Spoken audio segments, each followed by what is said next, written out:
بسم اللہ الرحمن الرحیم. ناظرین السلام علیکم. پروگرام کیو ڈی وی شاہ ندیم احمد کے ساتھ آپ کا میزبان حاضر خدمت ہے. ناظرین, گزشتہ دنوں لندن میں انتہائی دائیں بازو کے ایک گروہ کی اپیل پر قومی اتحاد کے سلوگن کے تحت 1.5 لاکھ کے لگ بھگ لوگوں نے مظاہرہ کیا. یہ تعداد پولیس کے اندازوں سے کہیں زیادہ تھی. ماہرین کے مطابق برطانیہ کی تاریخ میں نسل پرست اور انتہا پسند عناصر اس سے پہلے اتنا بڑا مظاہرہ کرنے میں کبھی کامیاب نہیں ہو پائے تھے. اس احتجاجی مظاہرے میں مظاہرین پناہ گزینوں کو ملک بدر کرنے کا مطالبہ کر رہے تھے. اس مظاہرے کو محض نسل پرست قرار دے کر مسترد کرنا آسان ہوگا, نہ ہی اس طرح تاریخ وطن کی آمد اور برطانوی معاشرے میں رونما ہونے والی ثقافتی و سماجی تبدیلیوں کی گہرائی اور سنگینی کو نظر انداز کرنا ممکن ہو سکے گا. تو اس صورتحال میں اوورسیز پاکستانیوں کو کیا کرنا ہوگا, اس پر اظہار خیال کے لیے آج ہم نے سینئر صحافی, تجزیہ کار, bureau chief Jang Geo news group Glasgow Scotland اور گلاسکو سکاٹ لینڈ سے ہی سیاسی و سماجی رہنما جناب میجر ریٹائرڈ قاضی ماجد حسین کو مدعو کیا ہے. ہم دونوں ہی مہمان گرامی کے انتہائی شکر گزار ہیں کہ وہ ویڈیو لنک پر پروگرام میں شریک ہو رہے ہیں. پروگرام کا آغاز اور عنوان کے تحت کرنے سے پہلے میں میجر ریٹائرڈ قاضی ماجد حسین صاحب سے یہ ضرور پوچھنا چاہوں گا کہ قاضی صاحب, آپ ایک طویل عرصے سے وہاں ریڈیو سے منسلک ہیں اور ریڈیو رمضان گلاسگو سے آپ اور طاہر انعام شیخ صاحب ایک کرنٹ افیئر کا پروگرام بھی کر رہے ہیں, وہ بڑا مقبول ہے. آپ اس بارے میں ذرا پہلے ہمیں ہمارے ناظرین کو بتا دیجئے اور پھر ہم آگے جو ہے اپنے کرنٹ افیئر کا پروگرام اپنے موضوع کے تحت کرتے ہیں. جی میجر ریٹائرڈ قاضی ماجد حسین صاحب. جی شکریہ ندیم صاحب, آپ کا بہت شکریہ کہ آپ نے میں آج اپنے اس پروگرام میں مدعو کیا. آپ نے یہ جو ریڈیو رمضان کا حوالہ دیا ہے, میری خوش قسمتی ہے کہ طاہر انعام شیخ صاحب جیسا سینئر صحافی اور میں مل کر تقریباً گزشتہ 20 سال سے زیادہ عرصے سے ایک پروگرام کرنٹ افیئر کے نام سے, گرد و پیش کے نام سے ہم پیش کرتے ہیں. اور اب آپ اس کی طوالت سے اندازہ لگا لیں کہ اگر وہ پروگرام لوگ نہ پسند کرتے تو ہم اتنا طویل عرصہ یہ پروگرام نہ کر سکتے. تو بہرحال وہ گرد و پیش کے نام سے ہم ایک پروگرام ریڈیو رمضان سے پیش کرتے ہیں اور وہ ماشاءاللہ. اچھا, جہاں آپ سیاسی اور سماجی کارکن کے حوالے سے بڑا گلاسگو میں مقبول ہیں, وہیں اس ریڈیو پروگرام کے حوالے سے بھی آپ کی جو ہے شہرت بڑی وہاں پہ ہے. آپ کیا اس شہرت کے پیچھے کیا ایسے راز اب تک آپ اگلوا چکے ہیں, کیا ایسے کوئی آپ جو ہے خبریں دے چکے ہیں یا ایسے موضوعات کا جو ہے وہ انتخاب کر چکے ہیں کہ لوگ اس کو پذیرائی 22 سال سے دے رہے ہیں؟ ندیم صاحب دیکھیں, آپ بھی پروگرام کرتے ہیں, کوئی بھی براڈ کاسٹر جو اپنا پروگرام کرتا ہے, اپنا شو پیش کرتا ہے, تو اس کی کوشش ہوتی ہے کہ اس کو زیادہ بہتر سے بہتر طریقے سے اس طریقے سے پیش کرے کہ پبلک میں اس کی انڈرسٹینڈنگ ہو سکے یا پبلک اس کو پذیرائی دے سکے. تو ہماری بھی ایک خوش قسمتی تھی کہ ہم نے بڑے بڑے لوگوں کے, گیلانی صاحب مرحوم اللہ جنت نصیب کرے, ہر سال وہاں سے کشمیر سے ان کا انٹرویو کرتے تھے. باقی چھوٹی باتیں, میں جو ایک بات جو ہمارے اس پروگرام کی بڑی نمایاں تھی کہ ہم نے ڈاکٹر سمر بعد مبارک صاحب کا انٹرویو کیا. تو جب ہم نے کیا تو تھوڑے دن سے پہلے حامد میر صاحب نے بھی ان سے انٹرویو کیا اور انہوں نے ان کو بڑا چکمہ دے کے پوچھنے کی کوشش کی. اس زمانے میں یہ بڑا سلسلہ چل رہا تھا کہ یہ جو کولڈ ایٹمی, جو پاکستان نے ایٹمی دھماکہ کیا تھا, اس کے کولڈ جو ٹیسٹ تھا وہ کہاں ہوا. تو ہمارے پروگرام میں پہلی دفعہ انکشاف کیا کہ جناب یہ ہم نے پروگرام, اور انہوں نے بتایا کہ بھئی میں پہلی دفعہ آپ کو یہ بتا رہا ہوں کہ ہم نے وہ کولڈ ٹیسٹ پنجاب میں کیا تھا. اور بہت سے مطلب کہ پروگرام کے دوران واقعات ہوئے. جنرل حمید گل ہمارے پروگرام کے ہوا کرتے تھے اور ان کی جو پیشم گوئیاں, آپ کو پتا ہے کہ وہ ایک بہت بڑا اسکول آف تھاٹ تھے اپنی جگہ نا.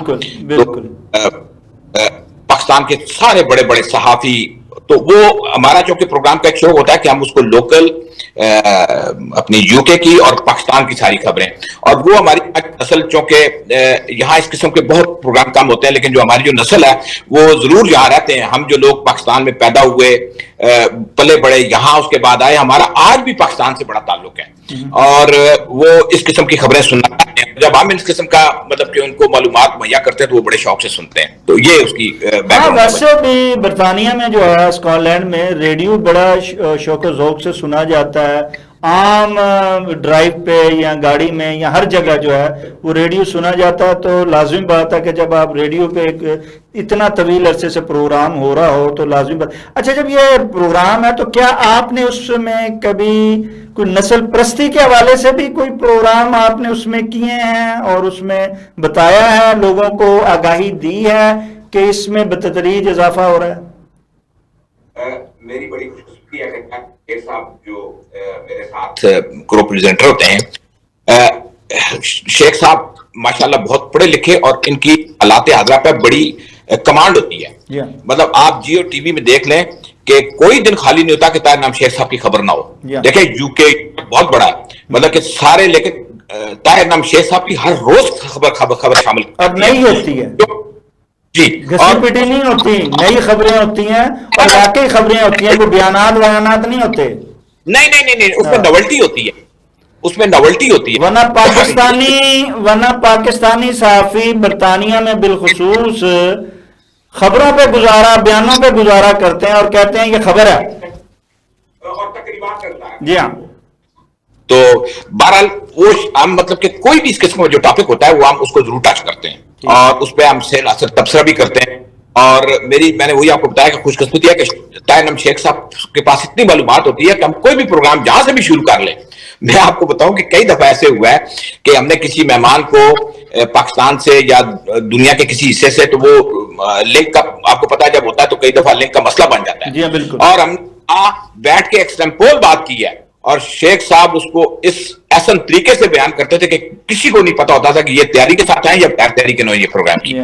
بڑی بات ہے. جی طاہر نام صاحب کی طرف ہی آتے ہیں. طاہر نام شیخ صاحب, آپ کی تو میجر ریٹائرڈ قاضی ماجد حسین صاحب نے تعریفوں کے پل باندھ دیا اور اس میں کوئی شک نہیں, یہ صرف تعریفیں نہیں تھی بلکہ حقائق پر مبنی بات تھی. ہر شخص جو ہے یہ بات جانتا ہے کہ اسکاٹ لینڈ برطانیہ میں بالخصوص اور بالعموم جو ہے وہ اسکاٹ لینڈ میں ایک ہی شخص ہے جس کی خبریں جو ہیں اوریجنل, جسے خبر کہتے ہیں, وہ خبر جو ہے وہ اس کو کریڈٹ جاتا ہے. سو آپ کو بڑا کریڈٹ جاتا ہے. تو جب یہ جاتا ہے تو آپ ہی کی خبر بھی ہم نے سنی گزشتہ جس دن لندن میں بہت بڑا جو ایک نسل پرستی کے حوالے سے ایک اجتماع ہوا, ایک بہت بڑا, بلکہ پوری دنیا میں ہوئے لیکن لندن میں بہت بڑا ہوا تھا. آپ کی بھی خبر وہ, آپ نے بھی وہ خبر دی تھی.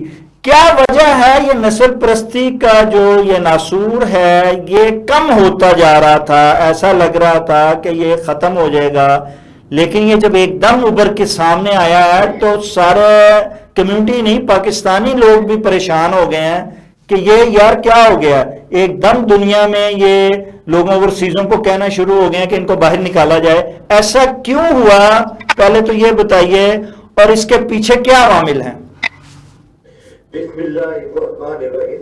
سب سے پہلے تو جی میں آپ کا اور میجر صاحب کا شکر گزار ہوں کہ جو آپ میرے متعلق حسن ظن رکھتے ہیں, جو آپ میری تعریفیں کر رہے ہیں. میں اس قابل نہیں ہوں. میں میجر صاحب کے متعلق تھوڑا سا آپ کو بتا دوں کہ میجر صاحب کنزرویٹو پارٹی جو ہے اسکاٹ لینڈ کی, اس کے ایشین گروپ کے ہیڈ رہے ہیں کافی عرصے, کافی سالوں سے, اور ان کا ماشاءاللہ سماجی طور پر ایک بڑا بلند مقام ہے. صحافت سے ان کا بڑا پرانا تعلق ہے 1974 کا, جب یہ ابھی فوج میں بھی نہیں گئے تھے تو یہ ریڈیو پاکستان سے پروگرام کیا کرتے تھے. میں بھی طاہر نام شیخ صاحب جب 2002 میں وہاں گیا تھا اور میرا اتفاق ہوا گلاسگو آپ لوگوں کے ساتھ جانے کا اور وہاں ملنے کا, میں نے بھی انہیں وہاں بڑا ایکٹیو دیکھا.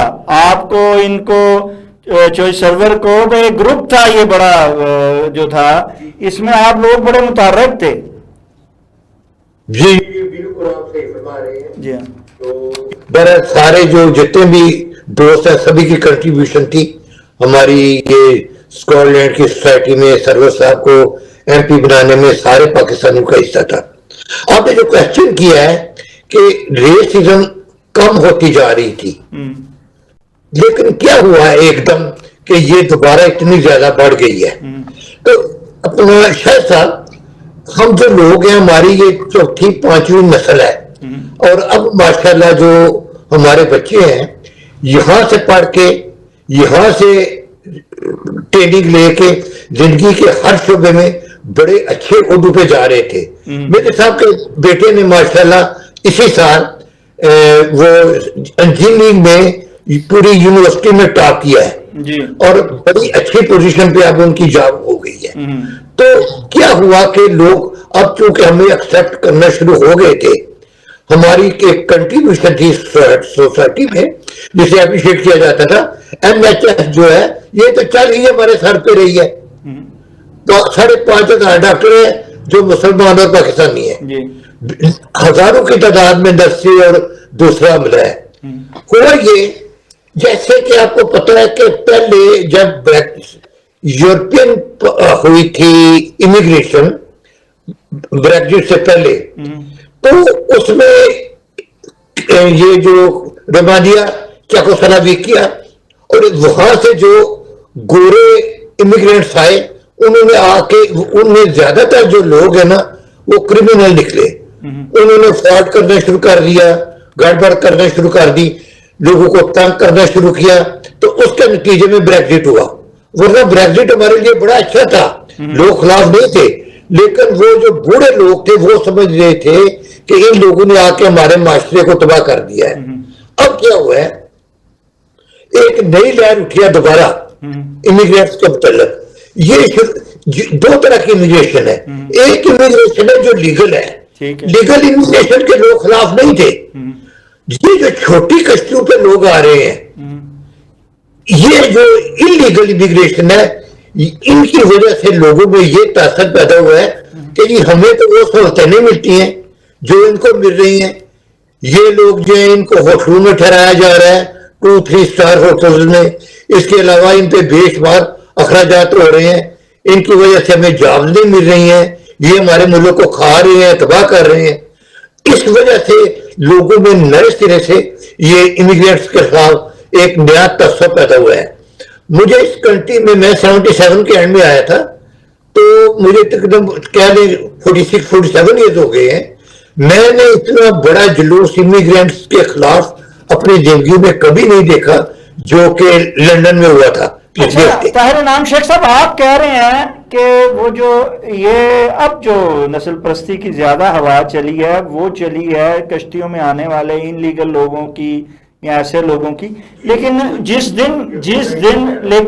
دن یہ جلوس تھا, یہ احتجاجی تھا, ریلی تھی, اس دن تو میں نے کئی بورن پاکستانی بچیوں کو اور بچوں کو بھاگتے ہوئے دیکھا, اور ان کے پیچھے گورے بھاگ رہے تھے اور انہیں گالیاں دے رہے تھے, اور وہ کہہ رہے تھے کہ ہم آپ میں سے ہیں, ہم یہاں کے بورن ہیں, ہم یہاں کے نیشنل ہیں, ہم یہاں پیدا ہوئے, ہم یہاں پڑھے ہیں, ہم آپ جیسے ہیں.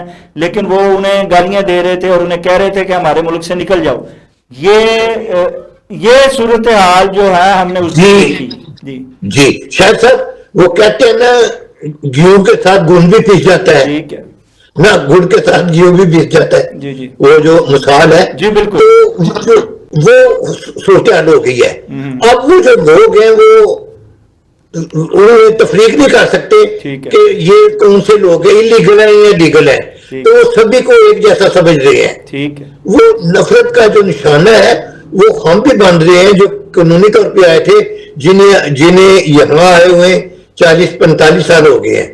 تو یہ ایک نفرت ہے نئے سرے سے جو پیدا ہو رہی ہے, اور میرا خیال ہے کہ اس پہ قابو پا لیا جائے گا, کیونکہ حکومت کے لیے ایک پریشانی ہے. مسئلہ یہ ہے کہ جو لا ہے یورپین کمیشن کا, وہ یہ ہے کہ کوئی بھی آدمی جو آپ کے ملک میں آتا ہے, آپ اسے بغیر سنے اس کی کیا دلیلیں ہیں اسے واپس نہیں بھیج سکتے. پہلے آپ اس کی بات سنیں, اس کے بعد آپ دیکھتے ہیں کہ یہ غلط بات کہہ رہا ہے تو آپ اسے اس کے ملک میں بھیج سکتے ہیں. اس قانونی پوائنٹس کا فائدہ اٹھاتے ہوئے ہر سال بے شمار جو انلیگل امیگرینٹس ہیں وہ آ رہے ہیں. یہ اصل نفرت کی وجہ بنے ہوئے ہیں اس وقت.